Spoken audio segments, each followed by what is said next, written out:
बताव बबुआ। लोगवा देथे काहे गारी बताव बबुआ। लोगवा देथे काहे गारी। राम जी से पूछे, राम जी से पूछे जनकपुर के नारी। बताव बबुआ। लोगवा देथे काहे गारी बताव बबुआ। लोगवा देथे काहे गारी बताव बबुआ। लोगवा देथे काहे गारी बताव बबुआ। हम तुहसे पूछिला हे धनुर्धारी। हम तुहसे पूछिला हे धनुर्धारी। एक भाई गोर काहे एक भाई करिया।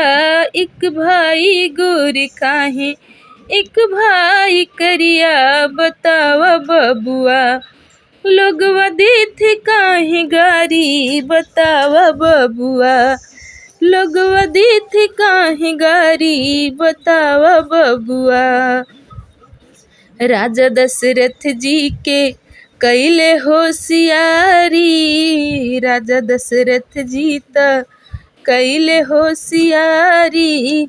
एक ही मर्दवा के एक ही मर्दवा के तीन तीन गो नारी। बताव बबुआ। लोगवा देथे काहे गारी बताव बबुआ। लोगवा देथे काहे गारी बताव बबुआ। राजा दशरथ जी त कैले होशियारी। राजा दशरथ जी त कैले होशियारी। एक ही मर्दवा के एक ही मर्दवा के तीन तीन गो नारी। बताव बबुआ। लोगवा देथे काहे गारी बताव बबुआ।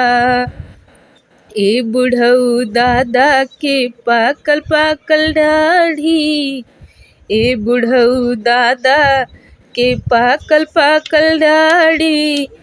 देखे में छोट लागे देखे में छोट लागे खाए भरी थाली। बताव बबुआ। लोगवा देथे काहे गारी बताव बबुआ। ए बुढ़ऊ दादा के पाकल पाकल दाढ़ी। बुढ़ऊ दादा के पाकल पाकल दाढ़ी। देखे में छोट लागे देखे में छोट लागे खाए भर भर थाली। बता द बबुआ।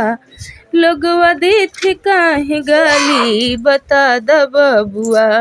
लोगवा देथे काहे गाली बता द बबुआ।